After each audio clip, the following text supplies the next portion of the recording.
మన ప్రభు అయిన యేసుక్రీస్తు నామములో కూడి వచ్చిన మీ అందరికీ వందనాలండి. అందరికీ వందనాలు, దేవునికి స్తోత్రాలు. కొద్దిసేపు దేవుని వాక్యాన్ని చెప్తాను, శ్రద్ధగా వినాలని దేవుని ప్రేమలో మీ అందరికీ తెలియపరుస్తూ ఉన్నా. నేను చెప్పబోయే మాట ఏంటంటే, బ్రతక గోరిన వాడెవడైనా ఉన్నాడా? బ్రతక గోరిన వాడు ఎవడైనా ఉన్నాడా? చాలామంది మీరు అంటారు, ఏం పాస్టర్ గారు, అంటే మేము చనిపోవాలని కోరుకుంటున్నావా? అంటే ఈ భూమి మీద మేము ఉండకూడదా? ఈ భూమి మీద మేము నివసించకూడదా అని మీరు అనుకుంటూ ఉండవచ్చు. బైబిల్లో ఉన్నటువంటి మాట మీకు చదివి వినిపిస్తాను. కీర్తనల గ్రంథం 34వ అధ్యాయం, ఎవరైనా తీసినటువంటి వాళ్ళు చదవండి. కీర్తనల గ్రంథం 34వ అధ్యాయం 12వ వాక్యాన్ని చదువుకుందాం. బ్రతక గోరువాడు ఎవడైనా ఉన్నాడా? మేలు నొందుచు అనేక దినములు బ్రతక గోరువాడు ఎవడైనా ఉన్నాడా? చాలండి. క్రీస్తునందు ప్రియ దేవుని బిడ్డలారా, కొద్దిగా ఎక్కువ పెట్టు. అక్కడ రాయబడినటువంటి మాటను మనం గమనిస్తూ ఉంటే,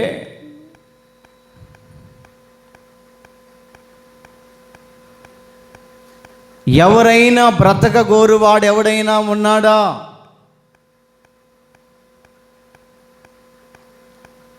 బ్రతక గోరువాడు ఎవడైనా ఉంటే అతను దేవుని దగ్గర మేలులు పొందుచూ రావాలి.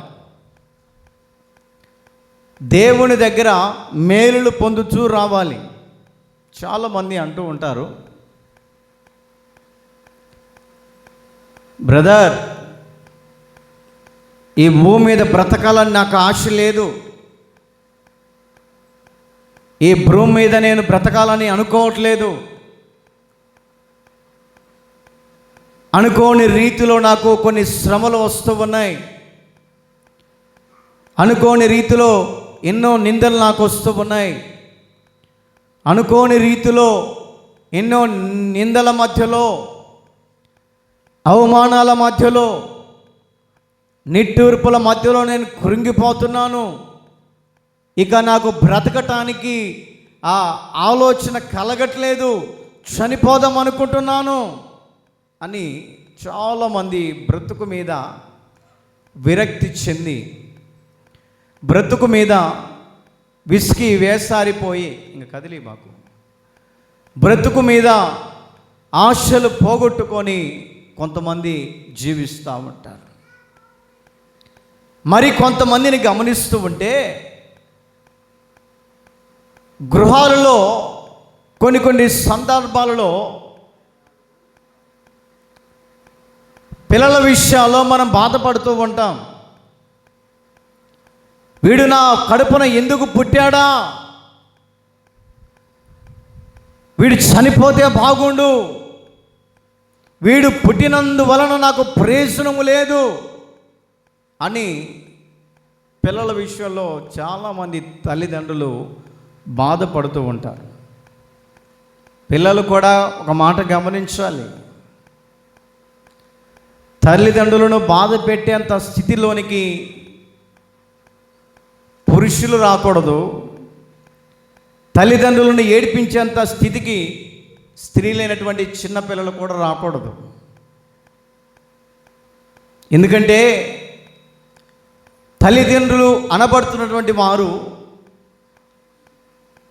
రాబోయే దినాలు నువ్వు మంచి బ్రతుకు బతకటానికి, రాబోయే దినాల్లో నీ భవిష్యత్తు బంగారు బాటగా వేయబడటానికి తల్లిదండ్రులు నీ విషయంలో ఆలోచన చేస్తున్నప్పుడు అది కొంతమంది మిస్అండర్స్టాండింగ్ చేసుకుంటూ ఉంటారు. మిస్అండర్స్టాండింగ్ చేసుకొని తల్లిదండ్రులను బాధ పెడుతూ ఉంటారు. అది పిల్లలకి క్షేమం కాదు. తల్లిదండ్రులను బాధపరచడం పిల్లలకి తగదు అని దేవుని సేవకుడిగా చెప్తూ ఉన్నా. చాలామంది తల్లిదండ్రులు గమనిస్తుంటే వచ్చి కన్నీళ్లు కారుస్తూ ఉంటారనా, ఇదిగో నా పిల్లవాడు ఉన్నాడు, మాటినట్లేదు, నా కుమార్తె ఉంది, మాటినట్లేదు, చెప్పిన మాట వినట్లేదు, ఏ పని చెప్పినా కూడా దానికి వ్యతిరేకం చేస్తూ ఉంది, ఏ మాట చెప్పినా కూడా అది వేరే రీతిగా అర్థం చేసుకొని నేను ఇక బ్రతకను అని మమ్మల్ని బాధ పెట్టే స్థితిలోనికి తీసుకొని వెళుతుందని చాలామంది పిల్లలు కన్నీళ్లు పెట్టక తప్పలేదు.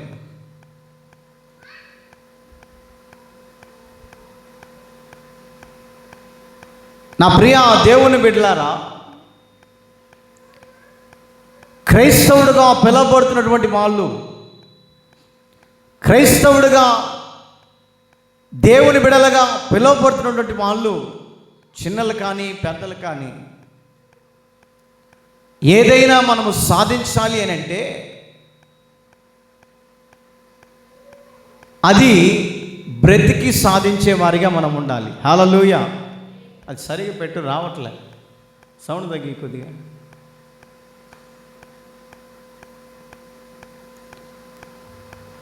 ఏ విషయమైనప్పటికీ కూడా ఏమండి, దేనికైనా కూడా మనము బ్రతికి సాధించే వారిగా ఉండాలి. చాలామంది పిల్లలు అంటుంటారు, అయ్యా తల్లిదండ్రులు నాకు చెప్తుంటారు, అన్నా ఈ అబ్బాయి లేస్తే నేను చనిపోతానని చెప్పి బెదిరిస్తున్నాడు. మావాడు కూడా ఒక్కోసారి బెదిరిస్తూ ఉంటున్నాను. చూడటానికి సన్నగా ఉన్నాడు కానీ మామూలుడు కాదు. 30 తిప్పలు పెడతాడు, 3 చెరువు నీళ్ళు తాగిస్తాడు. మాకు ఏం చేస్తాం, తప్పదు.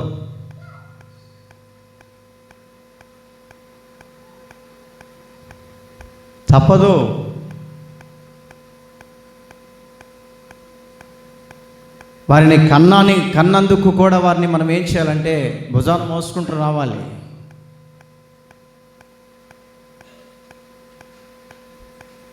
అక్కడ రాయబడినటువంటి మాటను గమనిస్తూ ఉంటే, ఎవరైనా బ్రతక గోరువాడెవడైనా ఉన్నాడా? బ్రతకాలనే ఆశ ఉంటుంది చాలామందికి. ఒక ఆమంట వాళ్ళ ఆయన్ని బెదిరిస్తుందంట. ఏంటో తెలుసా? అయ్యా నేను చచ్చిపోతా. ఎన్నిసార్లు అని ఉంటుందో, ఎవరిని? భర్తని. ఈయన యాసారికి వచ్చి, పో చచ్చిపో, పొద్దుగూకులు ఎవడు వింటాను నీకు అడ్డము, ఎన్నిసార్లు చెప్పి వినుకోవట్లేదని చెప్పేసి, ఏమండి చచ్చిపో అని అన్నాడంట. చచ్చిపోదామని చెప్పేసి ఇండ్లు దాటి నడుచుకుంటూ పోతా ఉందంట. పోతా ఉంది రోడ్డు దాటి అవకలికి పోయేసరికి తుప్పర్లు పడ్డాయి. ఏం పడ్డాయి? వాన దన పడేసరికి, ఒరే పెద్దోడా గొడుగు తీసుకురారు. వాడంటాడు, చచ్చిపోదామని పోయావు కదా, సత్యటానికి గొడుగు ఎందుకే? చచ్చిపోయేలా గొడుగు అవసరం అండి? కొంతమంది బెదిరిస్తుంటారు, ఏముండదాడ.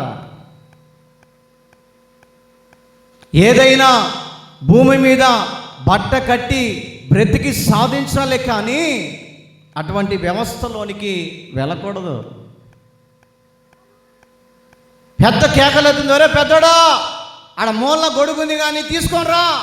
వాళ్ళ ఆయన అంటాడు, ఇదిగో సత్యదానికి నీకు గొడుగు ఎందుకే? వయో నేను ఊరికి అనలే, గొడుగు పంపి. నా ప్రియ దేవుని బిడ్డలారా, ఎందుకు ఈ మాట చెప్తున్నానంటే బైబిల్లో రాయబడినటువంటి మాటే.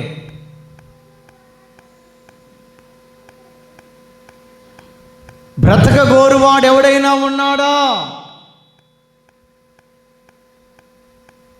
భూమి మీద దేవుడు మనల్ని జన్మించాడు.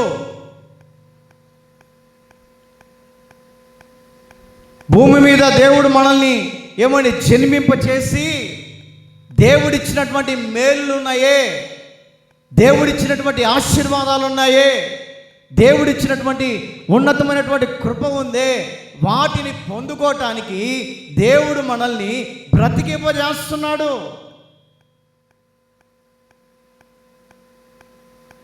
ఒక పాట ఉంది, బ్రతికి ఉన్నానంటే ఏదో ఉంది ఒకటి పాట, గుర్తు రావడం.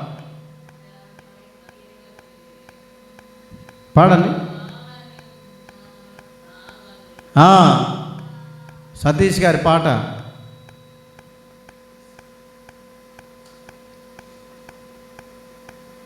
బ్రతికేవాడు దేవుని మేలును పొందుకోవడానికి బ్రతకాలట. చదవండి కీర్తన గ్రంథం 34వ అధ్యాయం 12వ వాక్యాన్ని చదువుదాం. బ్రతకగోరువాడు ఎవడైనా మేలు నొందుచు అనేక దినములు బ్రతకగోరువాడెవడైనా ఉన్నాడా? చాలండి. మేలు నొందుచు బ్రతకగోరువాడెవడైనా ఉన్నాడా? భూమి మీద బ్రతుకుతున్నటువంటి మన బ్రతుకులు దేవుని మేలును పొందుకొనుచు ముందుకు వెళ్ళిపోవాలి. మన యొక్క ఆంతర్య జీవితం మీద నిరాశలు పడి, మన యొక్క శరీరం మీద నిరాశ పడిపోయి, బ్రతకాలన్నటువంటి ఆలోచనలో పడిపోయి, నిరాశ నిస్పృహలో పడిపోయి, ఏదో విధానంలోనికి లోకముల పడిపోదామన్నటువంటి విధానములకు కొంతమంది నడిపించబడుతూ ఉంటారు. అందును బట్టి దేవుడు సంతోషించడు, అందును బట్టి దేవుడు మన పట్ల ఆనందించడు, అందును బట్టి దేవుడు మన పట్ల కార్యములు జరిగించడు. ఏదైనా కూడా మనము బ్రతకాలి అంటే దేవుడిస్తున్నాడే మేలులు, దేవుడిస్తున్నాడే ఆరోగ్యము, దేవుడిస్తున్నాడే సంపద, దేవుడిస్తున్నాడే సుఖ సౌఖ్యములతో కూడినటువంటి ఆనంద గానాలు దేవుడు మనకిస్తున్నప్పుడు ఆ యొక్క మేలును బట్టి ముందుకు వెళ్ళిపోయే వారిగా కనపడుతుండాలి. హల్లెలూయా, హల్లెలూయా. మేలును బట్టి ముందుకు వెళుతూ ఉండాలి. దేవుడు మన పట్ల చేసినటువంటి ఆ మేలును బట్టి, దేవుడు చేసినటువంటి ఆశ్చర్యమైనటువంటి కార్యమును బట్టి, ఇంకను దేవుడు చేయబోతున్న మేలును బట్టి ఆశపడి మన బ్రతుకుని ఏం చేయాలంటే ముందుకు కొనసాగించుకొని పోవాలి. ఈ బ్రతుకును ముందుకు కొనసాగించకపోతున్నప్పుడు ఆత్మీయ జీవితంలో ఎన్నో అడ్డులు ఆటంకాలు వస్తాయి, ఎన్నో అవరోధాలు వస్తాయి, ఎన్నో నిందలు వస్తాయి, ఎన్నో అవమానాలు వస్తాయి. ఎన్నో అవరోధాలు వస్తున్నప్పటికీ కూడా దేవుని సన్నిధిలో మనము బ్రతకగోరాలని ఆశ కలిగి ఉన్నాము కాబట్టి వాటన్నిటిని మనము ఎదుర్కొంటూ పోవాలి. కొత్తగా బాప్టిజం తీసుకున్నటువంటి వాళ్ళు ఎక్కువ శాతం శోధనలు వస్తూ ఉంటాయి. నేను బాప్టిజం తీసుకున్నాం కదా, దేవుడు ఇంకా మమ్మల్ని దీవించాడు, మమ్మల్ని ఆశీర్వదించాడని మనం అనుకోకుండా మొట్టమొదటిగా శోధనలు ప్రారంభమైతాయి. ఎలాగో తెలుసా? నీవు బ్రతకాలని దేవుని సన్నిధిలో, నూతనంగా జన్మించాలని దేవుని సన్నిధిలో నీవు తీర్మానం చేసుకున్నప్పుడు క్రొత్తగా నీకు నిందలు వస్తూ ఉంటాయి. ఏదన్నా చిన్న మాట, తెలియని మాట జారేమనుకోండి, అమ్మా బాప్టిజం తీసుకున్నావు కదా, ఎందుకు మాట్లాడుతున్నావు అని శోధకుడు నిన్ను వెంటాడుతుంటాడు. బాప్టిజం తీసుకున్నావు కదా, ఎందుకు ఈ తప్పు పని చేస్తున్నామని శోధకుడు నీ ప్రక్కన నిలిచి నీ యజమానుడి ద్వారానో, నీ పిల్లల ద్వారానో, నీ యొక్క బంధువుల ద్వారానో, నీ తోబుట్టి వాళ్ళ ద్వారానో నిన్ను అవమానించడానికి, నీ భక్తిని చెరపడానికి, నీ బ్రతుకును నాశనం చేయటానికి కొన్ని సందర్భాల్లో అపవాది వేసే ప్లాన్లు అవి. అపవాది వేసే ఆ బాణాలను బట్టి మనం గమనించుకొని, ఇవన్నీ నాకు ఎదురైనప్పటికీ కూడా నా గురి దేవుని వైపే ఉండాలని, నా యొక్క గురి దేవుని వైపే చూస్తూ, ఎన్ని శోధనలు వచ్చినా, ఎన్ని బాధలు వచ్చినా, ఎన్ని ఇరుకు ఇబ్బందులు నాకు ఎదురైనప్పటికీ కూడా నా గురి యేసయ్య వైపేనని నీ యొక్క పయనము ఆ సిలువ వైపు చూస్తూ వెళ్ళాలి. క్రొత్తలో శోధనలు వస్తాయండి, క్రొత్తలో అవమానాలు వస్తాయి, క్రొత్తలో నిందలు వస్తాయి. అసలు నేను ఎందుకు బ్యాప్టిజం తీసుకున్నానని, ఏమండి నా బ్రతుకు ఎందుకు ఇట్లా మార్చబడిందని నీ యొక్క బ్రతుకు మీదే విరక్తి పొందేంత స్థితిగతుల్లోనికి అపవాది ఈ మనుషులలోకి దూరి తీసుకొని వెళుతూ ఉంటుంది. అప్పుడే నీ యొక్క ఏమండి భక్తి జీవితాన్ని గుండె ధైర్యం చేసుకొని, ఇవన్నీ నాకు ఎదురొచ్చినప్పటికీ కూడా నా గురి యేసయ్య వైపే, నా గురి యేసుతోనే, నా యొక్క బ్రతుకు దేవునితోనే, నా జీవితం యేసయ్యతోనే అంటుకట్టుకోవాలని నీ ఆత్మీయ జీవితాన్ని ఏం చేసుకోవాలంటే ముందుకు తీసుకుని వెళుతూ ఉండాలి, ముందుకు తీసుకుని వెళుతూ ఉండాలి. అందుకనే అక్కడ రాయబడినటువంటి మాటను గమనిస్తూ ఉంటే, దేవుని ద్వారా అనేక మంది ఏమండి బ్రతక కోరేవాడట దేవుని మేలును పొందుకుంటారు. బ్రతక కోరే వ్యక్తి దేవుని ఆశీర్వాదాలు పొందుకుంటారు. బ్రతక కోరే వ్యక్తి దేవుని మేలుల కోసం ఎదురు చూస్తూ ఉంటారు. అందుకని బైబిల్లో ఒక చోట రాయబడింది, మనుషులను నమ్ముకొనుట కంటే యెహోవాను ఆశ్రయించుట మేలు. దేవునిలో బ్రతక కోరేవాడు మనుషులను నమ్ముకోకూడదు. మనుషులు ఏం చేస్తారంటే మనల్ని నమ్ముకుంటారు, మనుషులు మనల్ని ఏం చేస్తారంటే అమ్ముకుంటారు, మన భక్తిని అమ్మేస్తారు. యేసయ్య అయితే ఆయన నమ్ముకుంటే చివరి వరకు కూడా, నీవు చనిపోయేంత వరకు కూడా, నీ ప్రాణాలు భూమి మీద వదిలేంత వరకు కూడా ఆయన్ని ఆశ్రయించే వారికట ఏ మేలు కొదువై ఉండదు. కానీ మన బ్రతుకు ఎలా ఉండాలంటే దేవునిలో ఉండాలి, దేవునిలో జీవించాలని మనం బ్రతకాలి, దేవుని కోసం బ్రతకాలని మన యొక్క పయనాన్ని కొనసాగించుకోవాలి, దేవునితో నీ ఆత్మీయ జీవితాన్ని అంటు కట్టుకొని ఉండాలని మన బ్రతుకును బ్రతుకుగా మార్చు అని యేసయ్యకు అప్పచెబితే మన బ్రతుకును ఆయన మలుస్తూ ఉంటాడు. యేసయ్య నీ కృప తలోచగానే నా శ్రమలు శ్రమలుగా అనిపించలేదే. యేసయ్య నీ కృప తలోచగానే నా బ్రతుకు బ్రతుకుగా మారేనులే.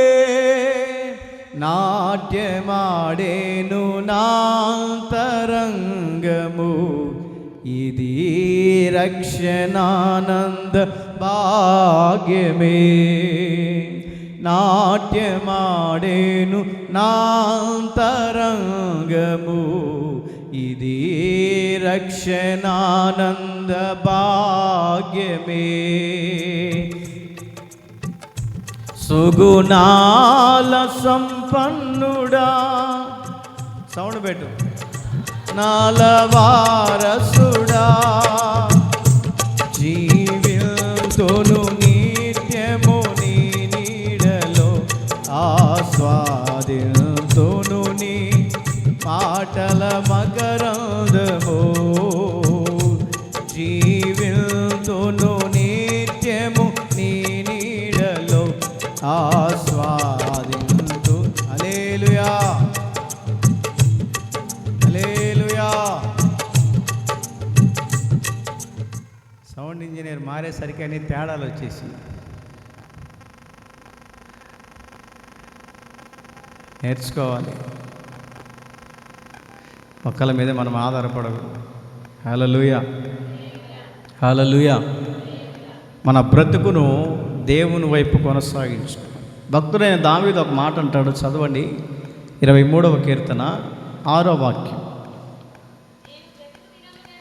నేను బ్రతుకు దినములన్నీ కృపాక్షేమములే నా వెంట వచ్చును, నా వెంట వచ్చును. దావీదుని అడుగుతుంటే, దావీదా నీ బ్రతుకు ఎలాగుంది, నీ స్థితిగతులు ఏ విధంగా ఉన్నాయి, నీ పరిస్థితి ఏ విధంగా ఉందంటే దావీదు చెప్తున్న మాట ఏంటంటే, అయ్యా నా బ్రతుకు దినములన్నీ కృపాక్షేమం, నేను బ్రతికే ప్రతి దినమంతా నాకు ఒక ప్రక్కన ఆ కుడి భుజముగా కృప నిలుస్తుంది, మరొక పక్క ఆ ఎడమ వైపున క్షేమం నిలుస్తుంది. అందుకే నేను దేవుని సన్నిధిలో నేను బ్రతకగలుగుతున్నాను, దేవుని సన్నిధిలో నేను జీవింపగలుగుతూ ఉన్నాను. చాలామందిని అడుగుతూ ఉంటే, ప్రియా దేవుని బిడ్డలారు ఎలా ఉన్నారు బ్రదర్, ఎట్లా ఉన్నారు, ఏంటి పరిస్థితి అంటే, నాకేం బ్రదర్, దేవుడు మంచి ఆయుష్ని ఇచ్చాడు, మంచి ఆరోగ్యాన్ని ఇచ్చాడు. ఆదివారం రాగానే దేవుని మందిరానికి వెళ్తాను, ఆదివారం రాగానే దేవుని సన్నిధిలో మోకరించి దేవునితో గడుపుకుంటాను. దేవుడితో గడిపినటువంటి ఎప్పుడైతే ఆదివారం వెళ్ళి దేవునితో గడుపుతానో ఆ వచ్చే ఆదివారం వరకు దేవుడు నాకు కృపాక్షేమాన్ని ఇస్తున్నాడు, కృపాక్షేమాన్ని ఇస్తున్నాడు, నాకు ఆరోగ్యం ఇస్తున్నాడు. నేను ఎక్కడికి వెళ్ళి ప్రయాణమై వస్తున్నప్పటికీ కూడా ఎటువంటి అపాయం నా దరి చేరకుండా కృపాక్షేమము నా వెంటే వస్తుంటుంది. నేనెందుకు భయపడాలి? నా బ్రతుకు గురించి నేనెందుకు చింతపడాలి? నా బ్రతుకు ఏ విధంగా మార్చబడుతుందో, ఏ స్థితిగతుల మధ్యలోకి వెళుతుందో నేనెందుకు కృంగి కుషించాలి? దేవుడు నా పక్షాన ఉన్నాడు. ఈ రాత్రికాల సమయంలో మనం చెప్పగలుగుతున్నామా?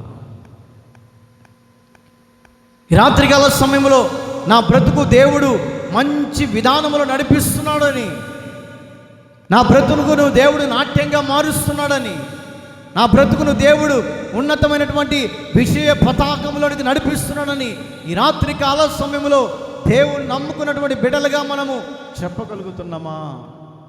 చాలామంది చెప్తుంటారు, అయ్యా భూమి మీద బ్రతుకున్నానంటే దేవుని కృపేనయ్యా,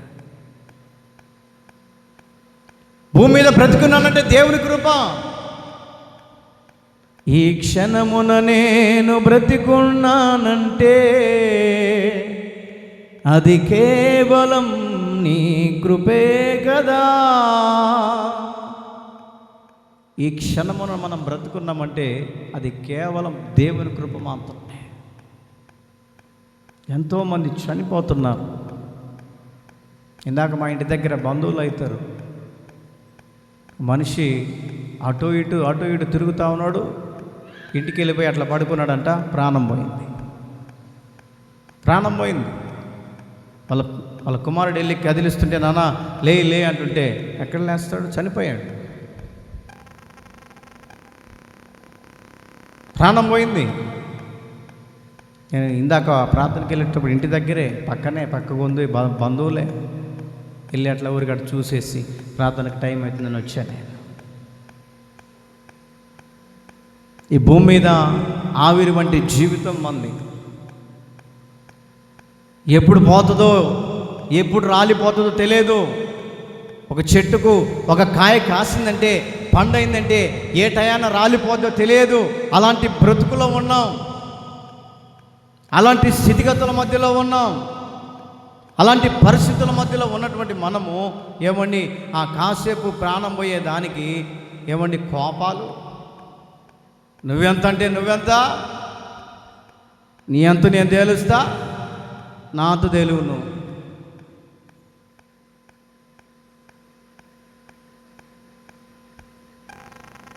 ఒక ఊరిలో ఒక ఆయన ఏమండి ప్రార్థన పెడితే నీదికి వచ్చాడు, ఆంచి బలాచుడు తలా ఉన్నాడు. ఏడ్రాను ప్రార్థన పెట్టేది, నీ అంత తేలుస్తానన్నాడు. అంత తేలుస్తానని చెప్పేసి ఇంటికి పోయి కర్ర తీసుకురావడానికని ఇంటికి పోయాడంట. ఇంటికి పోగానే ఏమండి కడుపులో గుడగుడ అంటుందంట, గుడగుడ అంటుందంట. గుడగుడ అంటుందని చెప్పేసి పాత్రలో పోయి గంట సేపు రాలే.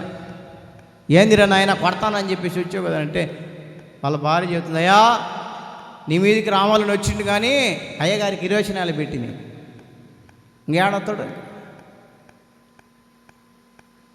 ఏముందండి మనలో గొప్పతనం? గొప్పగా ఎంచుకోవడానికి ఏముంది? ఆవిరి వంటి జీవితం మంది. ఆవిరి వంటి జీవితానికి ఏమండి విలువలేని మన జీవితానికి ఉన్న 4 రోజులైనా కూడా దేవుని సన్నిధిలో మనము బ్రతుకును దేవుని సన్నిధిలో నా బ్రతుకుగా మార్చయ్యా అని ఆ ఉన్నటువంటి ఆ కొద్ది దినములైన మంచి పేరును సంపాదించుకొని నువ్వు చనిపోగలిగితే పరలోకంలో సాక్ష్యం ఉంటుంది. పగడాల ప్రవీణ్ గారు గొప్ప దైవజనుడు, భయంకరమైనటువంటి వార్తలు పుట్టిస్తున్నాను. నేను ఒకే ఒక మాట చెప్తాను, దేవుని కొరకు హతసాక్షిగా మార్చబడ్డాడని చెప్తాను. భయంకరమైన వార్తలు, రోషంగా సేవ చేసిన వ్యక్తి ఏ మీటింగులలో నిలబడి ఏ డిబేట్లలో నిలబడి చెప్పినా కూడా అతని మాటకు తిరుగులేదు. అంత గొప్ప దైవజనుడు.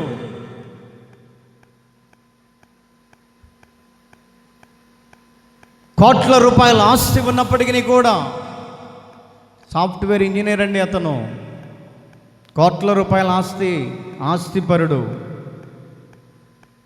అన్నీ ఉన్నప్పటికీ కూడా దేవుని స్వార్థను ప్రకటించాలి, నిజమైన దేవుణ్ణి బోధించాలి, అనేక మందికి తెలియపరచాలన్నటువంటి ఆలోచనతోటి నా ప్రియా దేవుని బిడ్డలారా పెద్ద పెద్ద సభలలోకి వెళ్ళి వాక్యాన్ని ప్రకటించే వ్యక్తి అండి.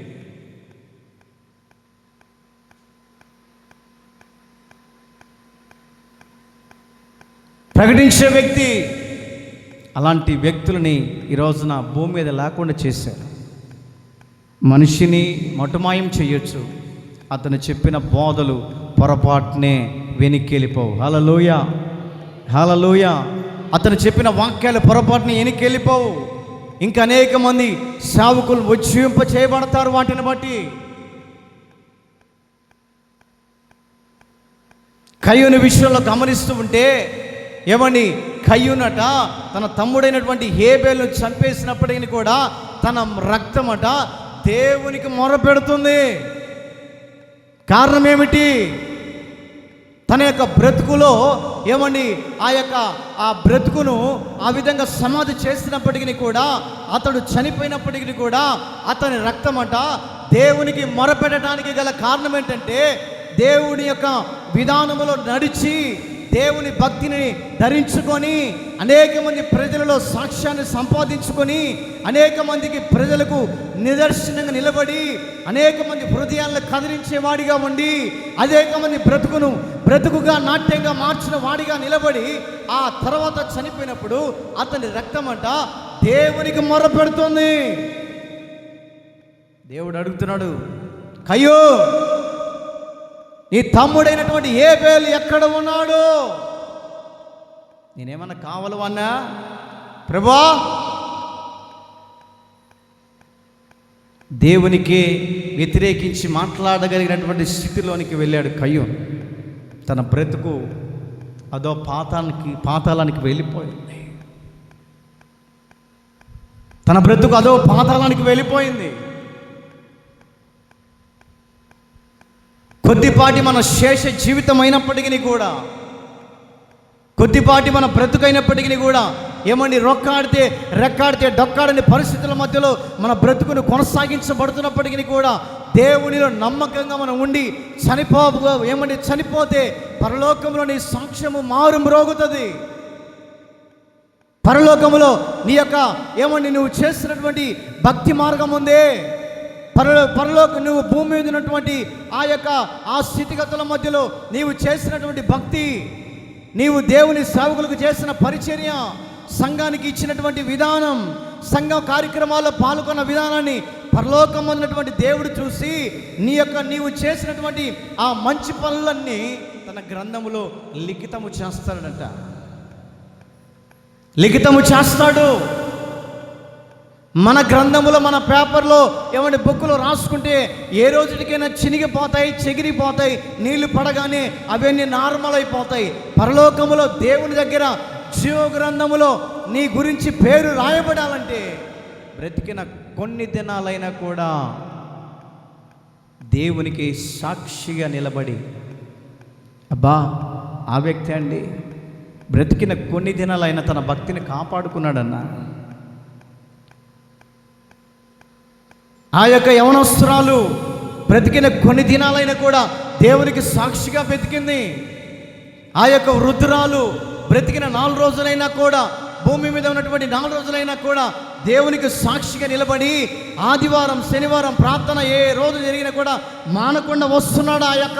ఆ వృద్ధురాలు ఆమె మానకుండా దేవుని దగ్గరికి వస్తుంది. కాబట్టి నా యొక్క సాక్ష్యాన్ని పరలోకములో ఆయన గ్రంథములో లిఖితం చేసుకుంటాడు, అదే చూస్తాడు.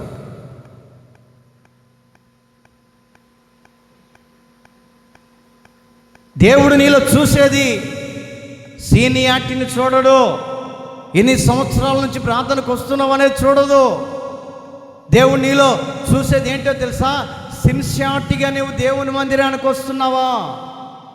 సిన్సియారిటీగా దేవుని భక్తిని చేస్తున్నావా? సిన్సియారిటీగా దేవునిలో నిలిచి ఉన్నావు అనేది నీ యొక్క సిన్సియారిటీని దేవుడు చూస్తాడు.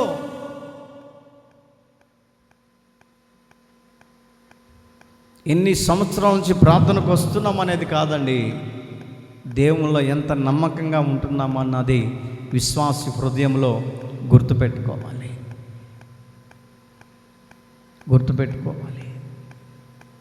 దావీదు చెప్తున్నాడు, దావీదు అంటున్నాడు, నేను బ్రతుకు దినములన్నీ కృపా క్షేమం నా వెంట వస్తున్నాయి. ఈ రోజున మనం చెప్పగలుగుతున్నామా? ఈ రోజున మనము దేవుని సన్నిధిలో మనం చెప్పగలుగుతున్నామా? నా కుటుంబం వెంట కృపాక్షేమం వెంట వస్తుందని నువ్వు చెప్పగలుగుతున్నావా? ఒకవేళ నా కుటుంబం వెంట శోధనలు వస్తున్నాయని చెబుతున్నావా? నా కుటుంబం వెంట కన్నీళ్ళు వస్తున్నాయని చెప్పగలుగుతున్నావా? నా కుటుంబం వెంట ఎన్నో ఇబ్బందులు వెంటాడుతున్నాయని నువ్వు చెప్పగలుగుతున్నావేమో. ఇప్పటి నుంచి అయినా కూడా దేవునిలో నీవు సిన్సియర్గా భక్తి మనం చేయగలిగితే, సిన్సియర్గా భక్తిలో మనం నడిపించగలిగితే ఆయన ఏం చేస్తారంటే నీకు, నీ కుటుంబానికి, నీ పిల్లలకి కృపాక్షేమాన్ని వెంట ఉంచి, ఇదిగో నా భక్తురాలు కుటుంబంతో సహా బయటకు వెళుతుంది, ఇరు ప్రక్కల మీరు నిలబడి ఎటువంటి అపాయం కలగనివ్వకుండా వారిని కాపాడు. కృపాక్షేమానికి దేవుడు ఆజ్ఞాపిస్తాడు. కృపా, ఇదిగో నీవు కుడి పక్కన నిలబడు. క్షేమమా, నువ్వు ఎడ పక్కన నిలబడి నా బిడ్డలకు నీవు తోడుగా ఉండు. ఎప్పుడో తెలుసా? మన బ్రతుకు దేవునికి అప్పగించుకున్నప్పుడు, మన బ్రతుకును దేవుని సన్నిధిలో నాట్యంగా మార్చుకున్నప్పుడు. ఈ రాత్రికాల సమయంలో వాక్యాన్ని వింటున్న నీ జీవితంలో కూడా, వాక్యాన్ని అవలంబిస్తున్న నీ జీవితంలో కూడా నా బ్రతుకును బ్రతుకుగా మార్చయ్యా. ఒకవేళ లోక సంబంధమైనటువంటి పద్ధతుల మధ్యలో ఉన్నావే, లోక సంబంధమైనటువంటి అలవాట్ల మధ్యలో ఉన్నావే, లోక సంబంధమైనటువంటి ఆలోచనలో ఉన్నావేమో, దేవుడు ఎవరినైనా చేర్చుకోగలిగినటువంటి వాడు. బైబిల్ ఒక చోట రాయబడింది, నీతిమంతుల కోసం దేవుడు రాలేదు, అపరాధములో ఉన్నారే, పాపములో ఉన్నారే, శాపములో ఉన్నారే, దరిద్రతలో ఉన్నారే, వారి కోసమంట, వారి శాపాన్ని కొట్టివేయటానికి దేవుడు దరిద్రుడిగా మార్చబడి నిన్ను దరిద్రత స్థితిలో నుంచి తీసివేసి నీతిమంతులుగా చేయటానికి ఆయనట దరిద్రుడిగా మార్చబడ్డాడని బైబిల్లో రాయబడింది. నిన్ను నీతిమంతుడిగా తీర్చడానికి, నీతిమంతుల కోసం భూమి మీదకి రాలేదు, పాపపు స్థితిలో ఉన్నటువంటి వారిని మార్చడానికి యేసయ్య వచ్చాడు. ఈ రాత్రికాల సమయంలో మన బ్రతుకు మార్చబడాలి అంటే, మన స్థితిగతులు మార్చబడాలంటే దేవుని సన్నిధికి మన బ్రతుకును అప్పచెప్పుకోగలిగితే, దేవుని సన్నిధానానికి మన యొక్క స్థితిగతులు అప్పచెప్పుకోగలిగితే నీ బ్రతుకును దేవుడు నాట్యంగా మార్చునుగాక. తలలు వంచండి, కళ్ళు మూయండి, ప్రార్థన చేసుకొని ఈ యొక్క ప్రార్థన కూడికను ముగించుకుందాం.